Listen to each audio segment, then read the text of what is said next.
मैं माननीय मुख्यमंत्री श्री शुभेंदु अधिकारी जी से अनुरोध करता हूं कि इस सभा को संबोधित करें।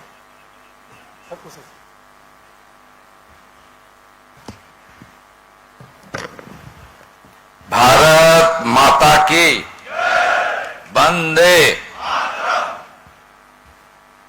आदरणीय मान्यवर हमारी देश के जुझारू और शक्तिशाली स्वराष्ट्र और सहकारिता मंत्री जी, जिनकी नेतृत्व में, मार्गदर्शन में, सबल नेतृत्व में देश की सीमा से लेकर इंटरनल सिक्योरिटी बहुत मजबूत हुआ है। पश्चिम बंगाल सरकार की ओर से मैं अमित शाह जी को हृदयपूर्वक वंदन करता हूं, आभार प्रकट करता हूं। मंच पर विराजमान मान्यवर सांसद, लोकप्रिय सांसद राजू बिस्ता जी, भारत सरकार की गृह सचिव मान्यवर गोविंद मोहन जी, भारत सरकार की डीआईबी महेश दीक्षित जी, आधिकारिक राजेंद्र जी और एसएसबी का डायरेक्टर संजय जी, जिन्होंने शायद पहली बार कोई मुख्यमंत्री को एसएसबी का प्रोग्राम में जुड़ने का काम किया और कोई मुख्यमंत्री को पहली बार एसएसबी का कोई कार्यक्रम में भागीदार होने के सौभाग्य मिला। इसलिए मैं संजय जी और पूरा एसएसबी परिवार को मैं हृदय से नमन करता हूं। देखिए, हम लोग सब माननीय स्वराष्ट्र मंत्री जी वो देश का आधुनिक भारत का चाणक्य है। मोदी जी का मार्गदर्शन में उन्होंने सीमा सुरक्षा और इंटरनल सिक्योरिटी के लिए इतना बड़ा बड़ा काम किया, वो बोलने से के लिए बहुत टाइम लग जाएगा। खास करके मैं जो धरती से चीफ मिनिस्टर बना, जनता जनार्दन से आशीर्वाद से, धरती से डॉक्टर श्यामा प्रसाद मुखर्जी ने ये भूमि 1947 20 जून भारत का हिस्सा बनाने का काम उन्होंने ही किया। नहीं तो आज हमारी यहाँ रहने का कोई मौका ही नहीं मिलता। हम लोग को ईस्ट पाकिस्तान, आज का बांग्लादेश में रहना पड़ता था। डॉक्टर श्यामा प्रसाद मुखर्जी का एक बड़ा नारा था, एक देश, एक निशान, एक प्रधान, एक विधान।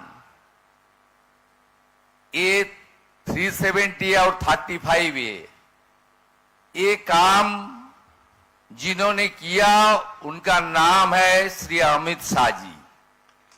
इसलिए मैं फिर एक बार उनको वंदन करता हूं।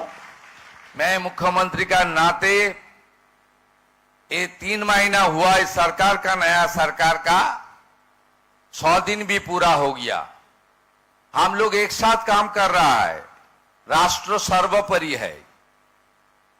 बीएसएफ, एसएसबी, सीमा में जितना भी काम आप लोग कर रहा है, सबका साथ मिलके ही काम करना चाहिए। आपको सुन के बहुत आपको प्रफुल्ल होगा। ये पश्चिम बंगाल का सरकार इतना छोटा टाइम के अंदर 242 किलोमीटर जमीन बीएसएफ को दे दिया है बॉर्डर को सुरक्षित करने के लिए। आप नेपाल और भूटान बॉर्डर में काफी काम कर रहा है और आपका साथ यहाँ जो लोकल एडमिनिस्ट्रेशन है, डिस्ट्रिक्ट माने स्टेट एडमिनिस्ट्रेशन है, जैसे डिस्ट्रिक्ट मैजिस्ट्रेट, स्टेट पुलिस, हमारी स्टेट आईबी और जो जीएसटी से लेकर हमारी जो इंटरनल स्टेट गवर्नमेंट का जितना भी विंग्स है, एक साथ काम करना शुरू हुआ। अभी काफी काम हम लोग को करना पड़ेगा। देश को सुरक्षित करना, हमारी जो रेवेन्यू लीकेज है उसको बंद करना, तस्करी खत्म करना, और हमारी सीमा को सुरक्षित रखना, सब काम करना चाहिए। मैं आपको खास करके एसएसबी परिवार को ये कमिट करता हूं, ये पश्चिम बंगाल सरकार और भारत सरकार का गृह मंत्रालय हम लोग एक साथ काम करेगा और विकसित भारत 2047 में सबसे बड़ा योगदान पश्चिम बंगाल का ही रहेगा। आप सब अच्छा रहिए, सही सलामत रहिए। बहुत सालों बाद पश्चिम बंगाल का चीफ मिनिस्टर को एसएसबी का साथ प्रोग्राम करने का मौका मिला, इसलिए फिर एक बार आभार प्रकट करते हुए मेरा बात यही खत्म करता हूं। जय हिंद। धन्यवाद महोदय, बहुत बहुत धन्यवाद महोदय। आज के इस शुभ अवसर पर हमारे बीच पश्चिम बंगाल राज्य के मुख्यमंत्री श्री शुभेंदु अधिकारी जी मौजूद हैं। हम सशस्त्र सीमा बल पूरे परिवार की तरफ से आपको आश्वासन देते हैं कि गृह मंत्रालय भारत सरकार के कुशल नेतृत्व में सशस्त्र सीमा बल का हर जवान सेवा, सुरक्षा और बंधुत्व की भावना के साथ समस्त नागरिकों के कल्याण एवं सेवा में लगा रहेगा। और आपने जो शब्द आज यहाँ बोले हैं हमारे लिए निश्चित रूप से मार्गदर्शन का काम करेंगे और हमारा पथ प्रदर्शित करते रहेंगे। बहुत बहुत धन्यवाद महोदय। कार्यक्रम को आगे बढ़ाते हुए अब एक ऐतिहासिक और महत्वपूर्ण चरण आ चुका है इस कार्यक्रम का, जिसके लिए माननीय मुख्य अतिथि हमारे बीच उपस्थित हुए हैं। सशस्त्र सीमा बल के पारगमन शिविर न्यू जलपाईगुड़ी 12वीं वाहिनी 19वीं वाहिनी विकास कार्यों का ई शिलान्यास आज यहाँ माननीय मुख्य अतिथि महोदय द्वारा किया जाएगा। हम महानिदेशक महोदय से अनुरोध करते हैं कि विकास कार्यों के ई शिलान्यास हेतु माननीय मुख्य अतिथि महोदय को सादर आमंत्रित करें।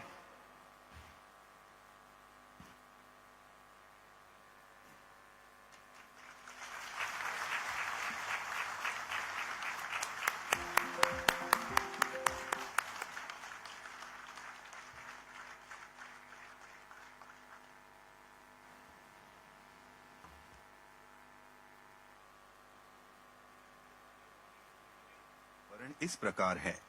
सीमांत मुख्यालय सिलीगुड़ी के अंतर्गत पारगमन शिविर न्यू जलपाईगुड़ी में अधीनस्थ अधिकारी मैस, जवान बैरक, एमटी गैरेज, प्रशासनिक भवन एवं अधिकारी आवास का निर्माण कार्य किया जाएगा, जिनकी कुल लागत 12 करोड़ 67 लाख रुपए है। इसी क्रम में 19वीं वाहिनी ठाकुरगंज में प्रशासनिक भवन, 128 जवान बैरक तथा टाइप 2 के 40, टाइप 3 के 20, टाइप 4 के 6 एवं टाइप 5 के 2 आवासीय भवनों के निर्माण का कार्य किया जाएगा, जिनकी कुल लागत 75 करोड़ 15 लाख रुपए है। इसके अलावा 12वीं वाहिनी किशनगंज में प्रशासनिक भवन, 128 जवान बैरक तथा टाइप 2 के 24, टाइप 3 के 8, टाइप 4 के 6 एवं टाइप 5 के 2 आवासीय भवनों का निर्माण किया जाएगा, जिनकी कुल लागत 65 करोड़ 65 लाख रुपए है। इन परियोजनाओं के पूर्ण होने से अत्यंत महत्वपूर्ण सिलीगुड़ी कॉरिडोर के सीमावर्ती क्षेत्र में तैनात सशस्त्र सीमा बल के कार्मिकों को बेहतर आवासीय एवं प्रशासनिक सुविधाएं उपलब्ध होंगी। अब है सशस्त्र सीमा बल। धन्यवाद महोदय। यह क्षण सशस्त्र सीमा बल के विकास को और सुदृढ़ करने की दिशा में एक महत्वपूर्ण उपलब्धि है। और अब महानिदेशक सशस्त्र सीमा बल महोदय से पुनः अनुरोध है कि वे मुख्य अतिथि महोदय को उपस्थित जनसमूह को संबोधित करने हेतु आमंत्रित करने की कृपा करें।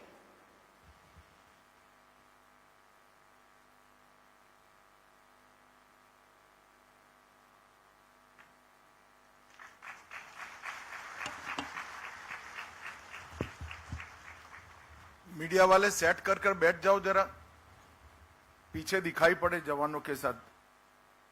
बैठ जाइए भाई। ओ पीटीआई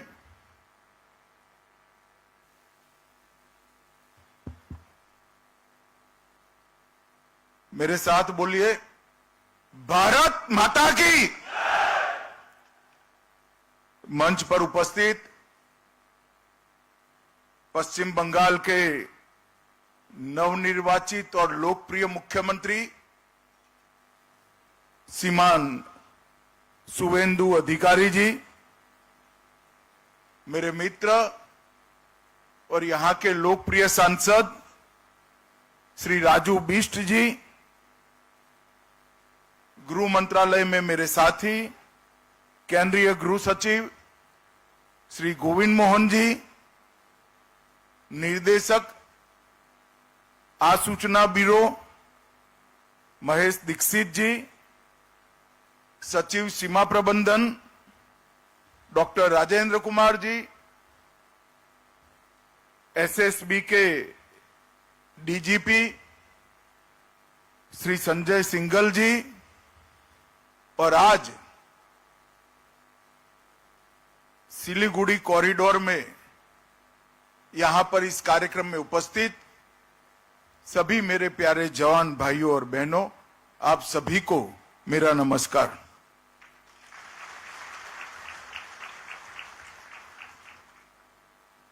मित्रों, आज उस्ताद बिस्मिल्लाह खां का और हमारे उत्तर प्रदेश के पूर्व मुख्यमंत्री कल्याण सिंह जी की पुण्यतिथि है।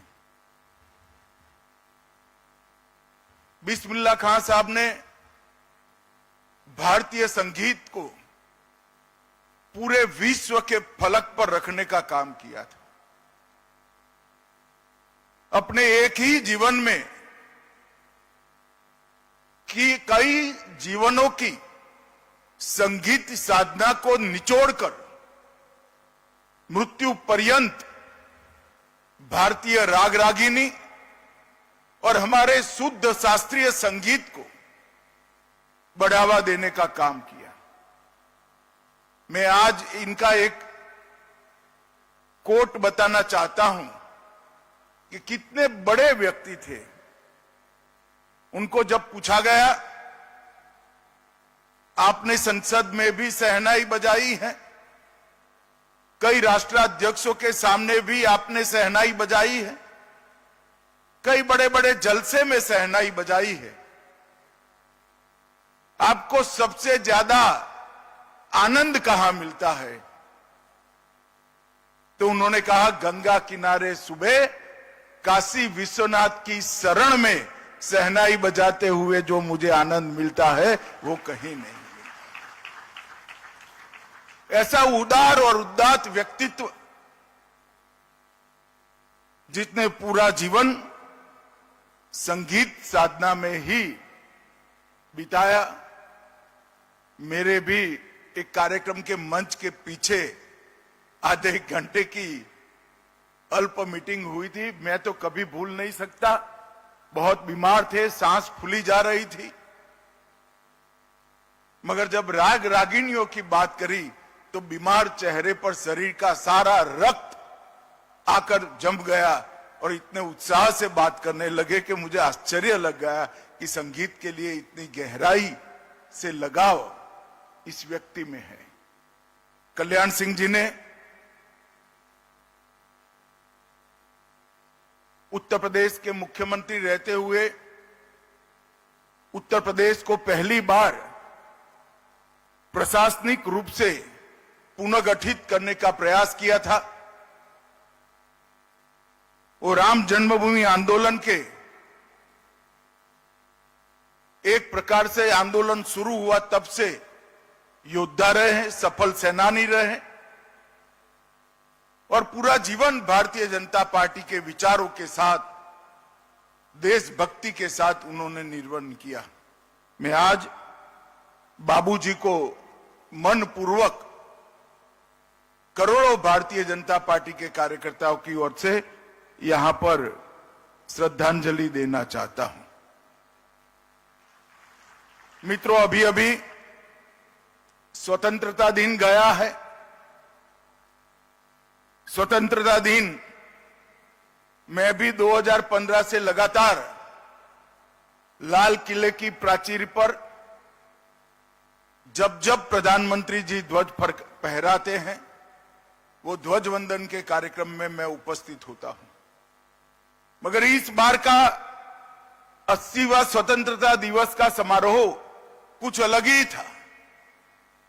150 साल के बाद और आजादी के 80 साल के बाद लाल किले से पूर्ण रूपेण वंदे मातरम का गान देशवासियों और दुनिया ने सुना।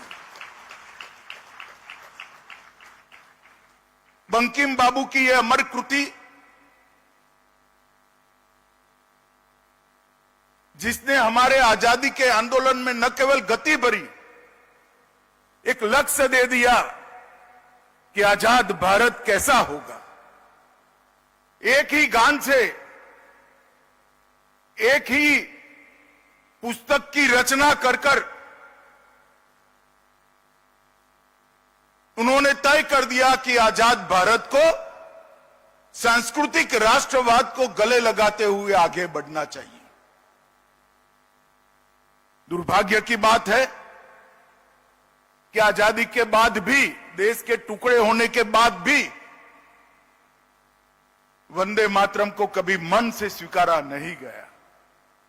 जन भावनाओं को देखते हुए संसद में उसका गान तो होता था, सब खड़े भी होते थे, मगर मेरे जैसे कई लोगों के हृदय में एक दुख का भाव भी होता था कि आजादी के बाद भी वंदे मातरम पूरा गा नहीं सकती। मित्रों, गृह मंत्रालय ने एक विधेयक संसद में पारित कराया और पूरे वंदे मातरम को सरकारी कार्यक्रम का हिस्सा बनाने का निर्णय लिया, और यह ऐतिहासिक निर्णय। और मैं मानता हूं इससे आने वाली पीढ़ियां, हमारे बच्चे, किशोर, युवा, वो सभी को ऋषि बंकिम चंद्र चट्टोपाध्याय जी का एक अमर संदेश उनको प्राप्त होगा। हर रोज स्कूल में जब बच्चे पूरा वंदे मातरम गाते हैं, तब निश्चित रूप से वो राष्ट्र भक्ति की भावना से ओतप्रोत होते हैं। मित्रों, प्रधानमंत्री जी ने देश को शक्ति देने वाली सप्त धाराओं का भी ऐलान किया है। मैन्युफैक्चरिंग पावर, रक्षा शक्ति, कृषि और फूड प्रोसेसिंग, ग्रीन और ब्लू इकोनॉमी, टेक्नोलॉजी और इनोवेशन, भारत का सॉफ्ट पावर और इंफ्रास्ट्रक्चर के लिए भारत की गति शक्ति, ये सभी 7 स्तंभ पर 2047 के विकसित भारत को खड़ा करने का आह्वान उन्होंने भारत के युवाओं को किया है। और इसके साथ साथ 100 गीगावाट न्यूक्लियर पावर और 8 नए सेमीकंडक्टर के यूनिट्स, ये 3 ही साल में पूर्ण करने का संकल्प उन्होंने किया है। हम सब मानते हैं कि 7 पिल्लर पर जब आजादी के शताब्दी मनाई जाएगी, तब हमारा भारत पूरे विश्व में हर क्षेत्र में सर्वप्रथम होगा। मित्रों, अभी शुभेंदु जी ने एक बात कही कि पहली बार एसएसबी के कार्यक्रम में बंगाल के सीएम को आने का सौभाग्य मिला है। मुझे भी बड़ा आनंद है शुभेंदु जी, मगर मैं इसको थोड़ा सुधार करना चाहता हूं। हम तो पुराने सीएम साहिबा को भी बुलाते थे, वो एसएसबी के कार्यक्रम में आना नहीं चाहती थी। हमने तो आपको बुलाया, आप आ गए, आपका स्वागत है। एसएसबी हो, बीएसएफ हो, वो कोई पॉलिटिकल पार्टी या कोई एक सरकार की एजेंसी नहीं है। ये हरनिश तपस्या और परिश्रम कर देश की सीमाओं की सुरक्षा करने वाला बल है। Irrespective of party policy, irrespective of party government, सभी राजनीतिक दलों को, चाहे बंगाल में हो या केंद्र में जो सरकार हो, सभी ने जवानों के साथ आत्मीय रिश्ता रखना चाहिए। और मैं शुभेंदु जी की बुरी बुरी प्रशंसा करना चाहता हूं कि जब से वो आए हैं, हमें सीमा सुरक्षा के लिए जो भी सहयोग चाहिए था गृह मंत्रालय को, हम सिर्फ फोन करते हैं, पत्र तो बाद में जाता है, पहले परमिशन मिल जाती है। सरकार के गठन के 45 दिन के भीतर ही 1129 एकड़ भूमि जो हम 2014 से मांगते थे, हमें मिलती नहीं थी, बीएसएफ और एसएसबी के लिए 1129 एकड़ भूमि शुभेंदु जी ने दे दिया। आज सुबह कुछ 29 एकड़ बाकी बचा है। सुबह नाश्ते पर आए तो मुझे लगा चलो उगाही करते हैं, तो बैठने के साथ ही उन्होंने कहा है 29 एकड़ का पैसा भेज दो, दूसरे ही दिन ऑर्डर हो जाएगा। मित्रों, ये तत्परता जो है वो भारतीय जनता पार्टी के मुख्यमंत्री नाते नहीं है। शुभेंदु जी मेरे मित्र हैं, मैं समझता हूं उनको। घंटों घंटों हमारी चर्चा हुई है पश्चिम बंगाल की समस्याओं के लिए। उनको मालूम है जब तक घुसपैठ नहीं रोकती, ना पश्चिम बंगाल सुरक्षित रह सकता है, ना भारत सुरक्षित रह सकता है। और घुसपैठ रोकने की पूर्व शर्त है कि सीमा को पूरा सीमा पर बाढ़ को पूरा लगा दिया जाए। हम ममता बनर्जी के हाथ पैर जोड़कर थक गए, मगर हमें भूमि नहीं दी। एक बार उन्होंने आग्रह रखा, मैं उनकी ऑफिस में भी पहुंच गया कि ममता जी, वो भारतीय जनता पार्टी को जमीन नहीं देना है, बीएसएफ को देना है, आप कृपया दे दीजिए। हां बोला, मगर गई तब तक नहीं दी। मैं आज इस मंच से बंगाल की जनता का बहुत बहुत धन्यवाद करना चाहता हूं कि आपने एक राष्ट्रीय सुरक्षा को तरजीह देने वाली सरकार को चुनकर बिठाया है। मित्रों, आज सीमांत मुख्यालय सिलीगुड़ी के प्रशासनिक भवन 80 एकड़ में स्थापित किया जाएगा। 19वीं वाहिनी ठाकुरगंज का भी शिलान्यास हुआ। 12वीं वाहिनी किशनगंज का भी ई शिलान्यास हुआ और परागमन शिविर न्यू जलपाईगुड़ी का भी आज शिलान्यास करने का काम हुआ है। कुल मिलाकर 189 करोड़ के नए प्रोजेक्ट एसएसबी के जवानों की प्रशासनिक और निवासी सुविधाओं के लिए आज यहां पर शुरू हुए। और मैं जब से गृह मंत्री बना हूं तब से देख रहा हूं, 2014 में मोदी जी के प्रधानमंत्री बनने के बाद चाहे एसएसबी हो, चाहे आईटीबीपी हो, चाहे बीएसएफ हो, चाहे असम राइफल हो, सीमा की सुरक्षा करने वाले बलों की सुविधाएं गृह मंत्रालय के टोच के क्रम की प्रायोरिटी में रहती हैं, टॉप मोस्ट प्रायोरिटी में रहती है। एसएसबी का एक गौरवमयी इतिहास है।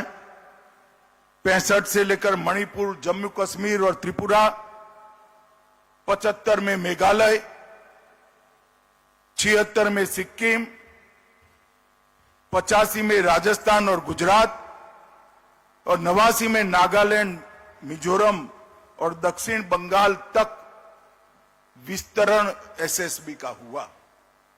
हर जगह एसएसबी के जवानों ने बहुत अच्छा काम किया और सीमा की सुरक्षा के लिए दिन रात लगा दी।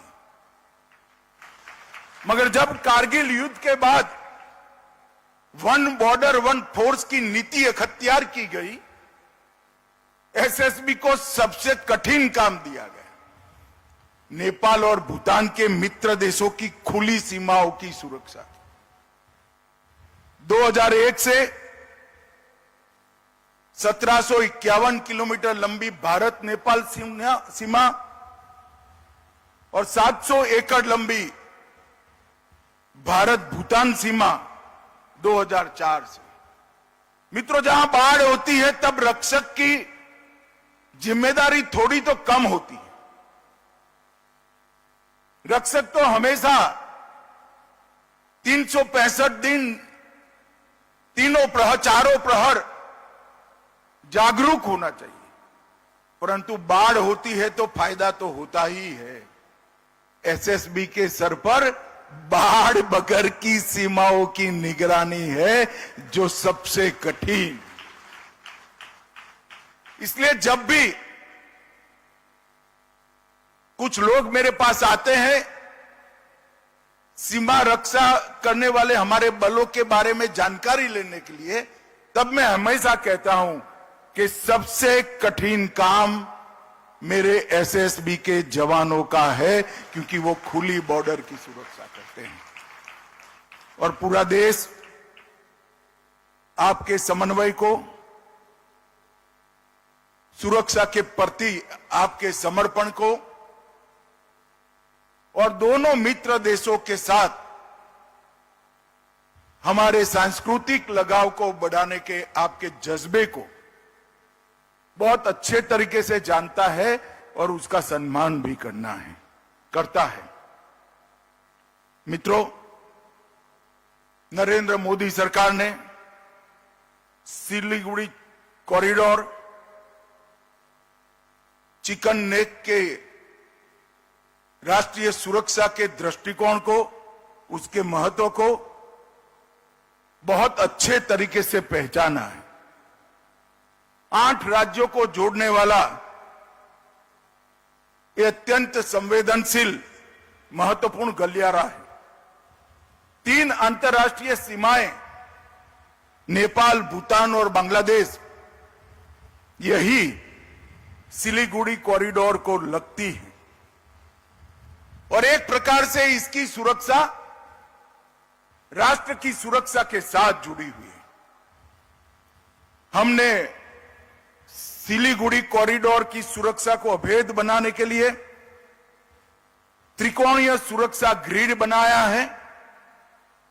चोपड़ा, किशनगंज और धुबरी, ये तीनों बेस से पूरे सिलीगुड़ी कॉरिडोर में हमने जागरूकता भी बढ़ाई है, उपस्थिति भी बढ़ाई है और यहां पर वर्चस्व भी बढ़ाया है। हमने समय समय पर तीस्ता प्रहार और ऐसे हमने कई प्रकार के अभ्यास कार्यक्रमों को भी हाथ में लिया है, मगर एक कमी थी। सिलीगुड़ी कॉरिडोर को पूर्ण रूपेण मजबूत करने के लिए भारत सरकार की एजेंसियों को 560 एकड़ भूमि चाहिए थी, जो ममता जी हमें नहीं देती थी। मैं फिर से शुभेंदु अधिकारी को अभिनंदन करना चाहता हूं। इन्होंने 560 एकड़ भूमि का सैद्धांतिक स्वीकृति हमें दे दिया है। किसी भी क्षेत्र की सुरक्षा करनी है तो सिर्फ सुरक्षा बल नहीं कर सकते। जनता की आवाजाही, प्रवास, पर्यटन, उद्योग, उसको उस क्षेत्र में लगाने से हमारी उपस्थिति बढ़ती है। हमने नए बजट में 26-27 के बजट में 7 नए हाई स्पीड रेल कॉरिडोर की बात कही।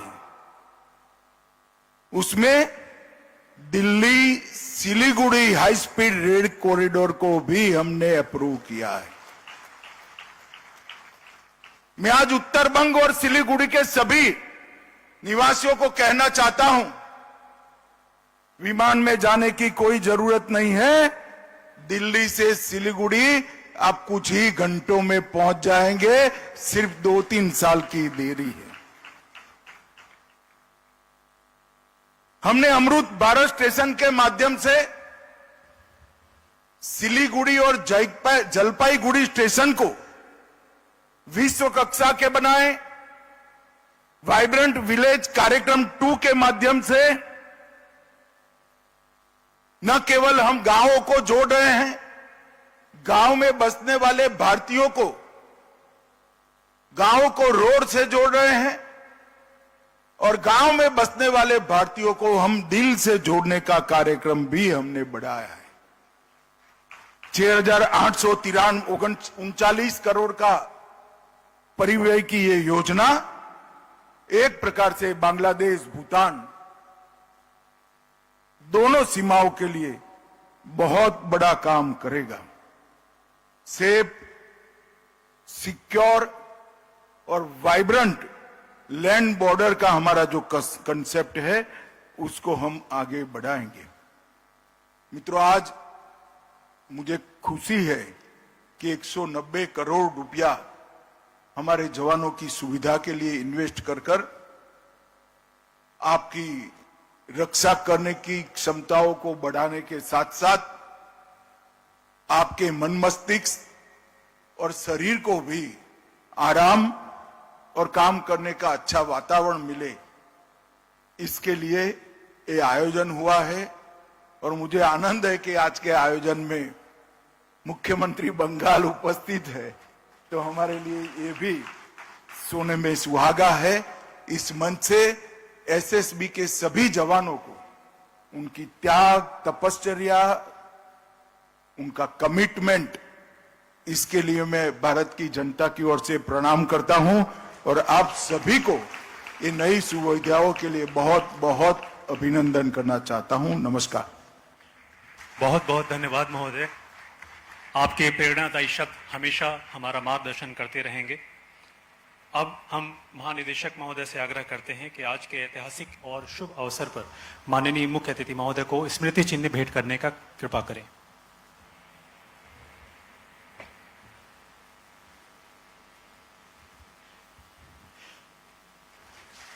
हम महानिदेशक महोदय से पुनः आग्रह करते हैं कि हमारे बीच उपस्थित माननीय मुख्यमंत्री श्री पश्चिम बंगाल श्री शुभेंदु अधिकारी जी को एवं माननीय सांसद श्री राजू बिष्ट जी को भी स्मृति चिन्ह भेंट करने की कृपा करें।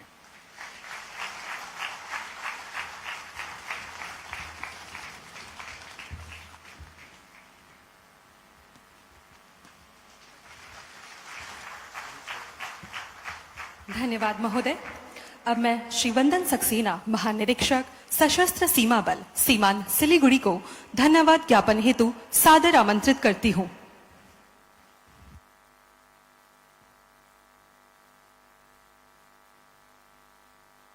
माननीय केंद्रीय गृह एवं सहकारिता मंत्री श्री अमित शाह जी, आदरणीय श्री शुभेंदु अधिकारी जी, माननीय मुख्यमंत्री पश्चिम बंगाल, आदरणीय श्री राजू बिष्ट जी, माननीय सांसद लोकसभा, श्री गोविंद मोहन जी, केंद्रीय गृह सचिव भारत सरकार, श्री महेश दीक्षित जी, निदेशक आसूचना ब्यूरो, डॉक्टर राजेंद्र कुमार जी, सचिव सीमा प्रबंधन भारत सरकार, महानिदेशक सशस्त्र सीमा बल, सभी सम्मानित एवं विशिष्ट अतिथिगण, एसएसबी परिवार के अधिकारी एवं कार्मिकगण तथा प्रिंट एवं इलेक्ट्रॉनिक मीडिया से जुड़े सभी बंधुगण, आज का यह अवसर सशस्त्र सीमा बल के लिए अत्यंत गौरव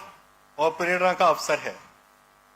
माननीय केंद्रीय गृह एवं सहकारिता मंत्री श्री अमित शाह जी की गरिमामयी उपस्थिति ने न केवल इस कार्यक्रम की गरिमा को बढ़ाया है, बल्कि पूरे एसएसबी परिवार के उत्साह, मनोबल और कर्तव्य निष्ठा को नई ऊर्जा प्रदान की है।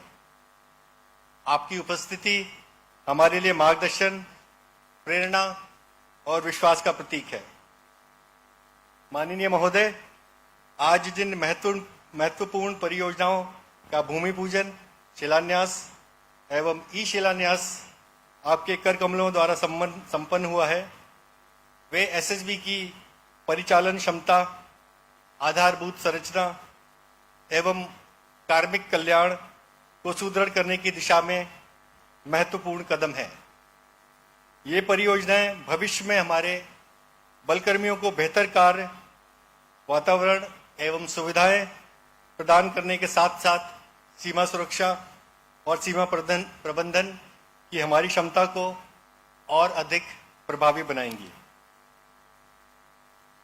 मैं केंद्रीय गृह सचिव महोदय, निदेशक आसूचना ब्यूरो महोदय, सचिव सीमा प्रबंधन महोदय तथा उपस्थित सभी वरिष्ठ अतिथिगण का हार्दिक धन्यवाद करता हूं, जिनके मार्गदर्शन एवं सहयोग से एसएसबी अपने दायित्वों को और अधिक प्रभावी ढंग से निभा रहा है। मैं आज के इस महत्वपूर्ण अवसर पर इस कार्यक्रम को सफल बनाने में योगदान देने वाली सभी अधिकारियों, कार्मिकों, स्थानीय प्रशासन, सहयोगी एजेंसियों एवं मीडिया के साथियों के प्रति आभार व्यक्त करता हूं। अंत में मैं माननीय केंद्रीय गृह मंत्री जी, आपको विश्वास दिलाना चाहता हूं कि सिलीगुड़ी फ्रंटियर का प्रत्येक अधिकारी एवं कार्मिक राष्ट्र की सीमाओं की सुरक्षा के प्रति पूर्ण समर्पित है। हम अपने आदर्श वाक्य सेवा, सुरक्षा और बंधुत्व को आत्मसात करते हुए सतर्कता, अनुशासन, वैवाहिक दक्षता, राष्ट्रनिष्ठता के अपने दायित्वों का निर्वहन करते रहेंगे। आपके मार्गदर्शन और गृह मंत्रालय के निरंतर सहयोग से एसएसबी सीमा सुरक्षा एवं सीमा प्रबंधन के क्षेत्र में अपनी क्षमताओं को और सुदृढ़ करता रहेगा।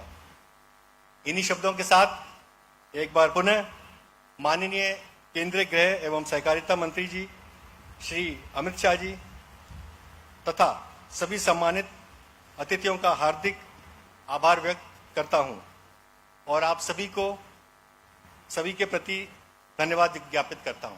जय हिंद, जय भारत।